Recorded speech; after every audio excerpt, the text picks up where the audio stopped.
नमस्कार दोस्तों, मैं आपका गाइड रोजांक। और इस बीच मुझसे जो सबसे ज़्यादा प्रश्न पूछे गए वो ये कि सर कितने घंटे पढ़ाई करें, सेल्फ स्टडी के लिए कितने घंटे पर्याप्त होंगे।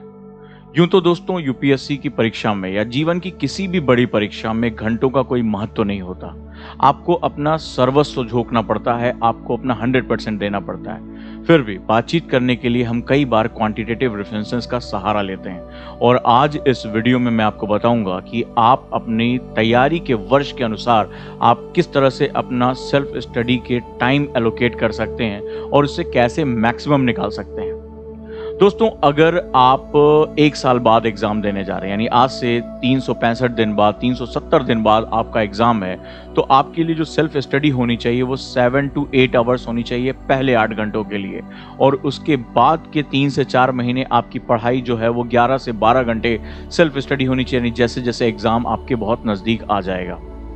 अब इन 8 घंटों में मुझे क्या करना है? सबसे पहली बात, तो जो आपकी क्लासेस में आपके टीचर पढ़ा रहे हैं, चाहे वो ऑनलाइन क्लासेस हों चाहे ऑफलाइन क्लासेस हों, उसमें आपकी पहली जिम्मेदारी ये है कि आपको वो पढ़ाई गई चीज़ को उसी के उसी दिन पढ़ लेना है, उसी के उसी दिन याद कर लेना है। और सबसे बेस्ट है अगर आपके टीचर आपको 8 से 10 पेज का नोट्स दे रहे हैं, आपको डिक्टेट कर रहे हैं, किसी चीज़ के बारे में वो बता रहे हैं, तो घर आने के बाद आपको साइनॉप्सिस बनानी है।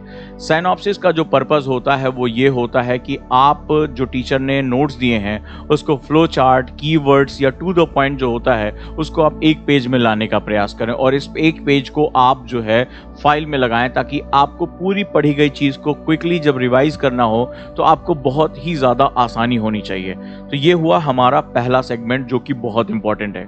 अब हम दूसरे सेगमेंट की तरफ बढ़ते हैं, जहाँ पर मुझे डेली न्यूज़पेपर के लिए अपना एक स्लॉट देना है, और तीसरा स्लॉट हो गया जिस पर मुझे ऑप्शनल के लिए टाइम देना है। तो ऑप्शनल की जटिलता और आपकी जो लेवल है उस हिसाब से आप 2 घंटे भी एलोकेट कर सकते हैं ऑप्शनल के लिए, और 2.5 घंटे भी एलोकेट कर सकते हैं। तो कुल मिलाकर जो आपका सेगमेंट है वो कंपलसरी हो गया। और एक स्लॉट आप और रखेंगे जहां जीएस का एक पार्ट, अगर आप सेल्फ स्टडी भी उसको कर रहे हैं या खुद को किसी बुक से जो है प्रिपेयर कर रहे हैं, तो दूसरा जीएस का पेपर जो भी आप उसको अपने साथ लेकर चल सकते हैं। यानी अगर आप तैयारी कर रहे हैं तो इस तरह अपना 7 से 8 घंटा आप एलोकेट करेंगे।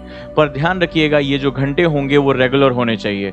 ऐसा नहीं कि अचानक से आज आपका मन किया और आज आपने 7 घंटे पढ़ लिया, कल जो है वो 2 घंटे पढ़ा, फिर परसों पढ़ा ही नहीं, फिर अगले दिन जो है वो आपने सोचा कि चलो आज 11 घंटे कर लेते हैं। यूपीएससी में मैं हमेशा कहता हूं कि ये ऐसी रेस है जिसमें आज भी कछुआ ही जीतता है। यानी अगर आपको करना है तो करना है और इसको रेगुलर करना है, कोई बहुत ज्यादा इसको हवा बनाने की जरूरत नहीं है। और इस तरह अपने डायमेंशन आपको कवर करते हुए चलना है। न्यूज़पेपर रीडिंग आपके दिनचर्या का एक इंपॉर्टेंट हिस्सा होना ही चाहिए। ये तो रही पहली बात। अब दूसरी बात मैं आपसे और महत्वपूर्ण करने जा रहा हूं। क्योंकि इस एग्जाम में स्मार्ट स्टडी और हार्ड वर्क दोनों बहुत इंपॉर्टेंट काम आती है। तो आपने जब क्वांटिटी यानी आपने अपने घंटे तय कर लिए, तो अब आपको क्वालिटी यानी उसके अंदर गुणवत्ता को भी तय करना पड़ेगा। कैसे तय होगा? सपोज दैट आपने 1 घंटे का स्लॉट बनाया और 1 घंटे में आपने तय किया कि आज इतिहास में मुझे विपिन चंद्रा पढ़ना है और 10 पेज में इस 1 घंटे में जो है पढ़ूंगा, इसको जो है पूरा करूंगा। लेकिन क्या हुआ, अचानक से पढ़ते पढ़ते आपका चाय पीने का मन हुआ, आप 5-7 मिनट के लिए वहां से चले गए, या आपका मन हुआ और आप अचानक से उसमें कुछ टॉपिक दिया हुआ था, आपने कुछ अपने जो पास्ट लाइफ उसके बारे में सोचने लगे। 10-20 मिनट सोचने के बाद अचानक से आपको ध्यान आया कि अरे आप तो पढ़ाई कर रहे थे। तो आपने क्या किया, देखा कि 1 घंटे बीत गया, आपने अलार्म सेट किया था और 1 घंटे का जो है स्लॉट खत्म हो गया।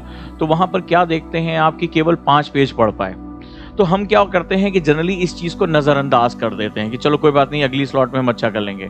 लेकिन जो एक होनहार विद्यार्थी होता है, जिसको जीतना होता है, वो इस डाटा को मैनेज करना सीखता है। जैसे आप एक डायरी ले लो और इसमें एक चार्ट बना लो। चार्ट में करना क्या है, आपने स्लॉट 1 लिखा, 1 घंटे का स्लॉट, टारगेट था मेरा 10 पेजेस का, और एक्चुअल कितना रिसीव हुआ, मैंने 5 जो है वो किया। यानी मेरी एफिशिएंसी कितनी रही, मात्र 50% मेरी जो है वो क्षमताएं हैं। तो वहां पर उसके आप बाकायदा डिटेल कारण लिखोगे, ड्यू टू दीज रीजंस, कि मेरा दिमाग भटक गया, या मैं चाय पीने चला गया, या मैं आसपास की चीज़ों से मैं जो है वो मोबाइल चेक करने लगा, तो इसकी वजह से मैं अपने लक्ष्य को पूरा नहीं कर पाया। इसी तरह आप जितने भी स्लॉट्स हैं उसको करोगे। इसमें दूसरा काम ये भी करोगे, कई बार क्या होता है, सपोज दैट मैंने अगले स्लॉट के लिए 12 पेजेस का टारगेट बना लिया। पेज कठिन थे, टॉपिक जो है वो डिफिकल्ट था, और मैं केवल जो है वो 7 पेज ऑप्टिमम पढ़ा। मैं ना उठा, ना मैंने ब्रेक लिया, कुछ नहीं, मैं 7 पेज पढ़ पाया। तो मुझे ये भी पता चलेगा कि शायद मैंने टारगेट जो है वो बहुत हाइपोथेटिकल बना लिए थे, मुझे इस तरह के काल्पनिक लक्ष्य नहीं बनाने थे, या मेरे पढ़ने की स्पीड काफ़ी कम है, मेरा WPM यानी वर्ड पर मिनट काफ़ी कम है, तो मैं अपने टीचर, अपने मेंटर, अपने गुरु से बात करूंगा या जो है वो जो मेरी इस कमियों को दूर कर सके उसकी मैं सहायता लूंगा। तो WPM को लेकर जैसे मैं अपनी क्लासेस में बहुत फोकस करता हूं कि वर्ड पर मिनट बहुत अंतर तय करता है, तो आपके पढ़ने की स्पीड भी जो है सफलता को निर्धारित करती है। वो किसी अन्य वीडियो में मैं आपसे बात करूंगा। तो इस तरह करते हुए आप एक डायरी मेंटेन करेंगे ताकि आपको डेली जो भी आप अपना 1 घंटा भी पढ़ रहे हैं उस 1 घंटे में आप क्वांटिटी और क्वालिटी दोनों जो है मैनेज करें। क्योंकि मैंने ही अपने अनुभव से ये चीज़ देखी है, तमाम ऐसे स्टूडेंट को जानता हूं जो अपने टाइम टेबल में 13 घंटे 14 घंटे इनपुट देते हैं और वो कहते भी अपने दरवाजे के सामने लिख रख लेते हैं मुझे डिस्टर्ब मत करिए, ठीक है, यहाँ बातचीत करना मना है, और वो बैठे भी रहते हैं कुर्सी पर, फिर भी सफलता उनके हाथ नहीं लग पाती। क्योंकि जो यूपीएससी है उसमें आपको क्वांटिटी और क्वालिटी दोनों मेंटेन करके चलना पड़ेगा और ये मेथड आपको बहुत काम आएगा। जब आप अपनी कमियों को पहचान पाओगे तो उनके दूर करने के लिए प्रयास करना शुरू कर दोगे। ज़्यादातर इसी पॉइंट पर हमारे स्टूडेंट से गलती हो जाती है, वो अपनी कमियों को नज़रअंदाज कर देते हैं, कोई बात नहीं कल देख लेंगे, जो होगा सो होगा। लेकिन यही जो एक दिन का नज़रअंदाज किया जाना है, यही जो गलत उनकी आदत है उनके जीवन का हिस्सा बन जाती है और उनको सफलता से दूर कर देती है। तो आपने देखा कि किस तरह आपको क्वांटिटी मेंटेन करनी है और क्वालिटी मेंटेन करनी है। अब मान लीजिए आज से 2 साल बाद आपका लक्ष्य है, यानी कि 2 ईयर बाद आप जो है एग्जाम देने जा रहे हैं। मान लीजिए हमारे कॉन्सेप्टर के स्टूडेंट हैं और ऑनलाइन में आप उसके साथ जुड़े हुए हैं, तो वहां पर आपको जो एवरेज पढ़ाई करनी है वो 5 आवर्स टू 6 आवर्स है। अगर आप कॉलेज जाते हैं या आपके पास और भी रिस्पॉन्सिबिलिटी, तो 5 hours is a safe side and 6 our is a good. तो आप वहां पर जो है वो काफी अच्छे से काम कर सकते हैं। तो वहां पर भी आपको सिंपली यही काम करना है। लेकिन इस दौरान क्या होगा, चूंकि अभी आपको ऑप्शनल पे इतना ज़्यादा यहाँ पर फोकस नहीं करना है, या अगर आप ऑप्शनल की पढ़ाई भी कर रहे हैं तो आप थोड़ा सा कम स्लॉट दें, जैसे 1 या 1.5 घंटे का। जो न्यूज़पेपर का स्लॉट है वो थोड़ा सा ज़्यादा करें, 1.5 घंटे का उसको करें, और जीएस के पेपर पे भी इसी तरह अपने स्लॉट्स को कंटिन्यू कर सकते हैं। सेम यही मेथड फॉलो करना है जिसमें आपको अपनी डायरी मेंटेन करनी है, आपकी जो कमियां आ रही हैं उसके बारे में डिस्कशन करना है। अब अगर आपका टारगेट आज से 3 साल बाद है, मतलब आप ग्रेजुएशन फर्स्ट ईयर में आए हैं, अभी कॉलेज में आप आए हैं, तो आपके लिए जो बेसिक है वो 4 घंटे का सेटअप होगा। चाहे उसमें आप कॉलेज जाने से पहले 2 घंटे पढ़ लें या कॉलेज आने के बाद जो है 2 घंटे पढ़ लें, इस तरह जो है वो आप 4 घंटे अपना मेंटेन करके रख सकते हैं। 4 hours is a safe side for UPSC. अपनी कॉलेज की पढ़ाई के साथ साथ आप 4 आवर्स आसानी से दे सकते हैं।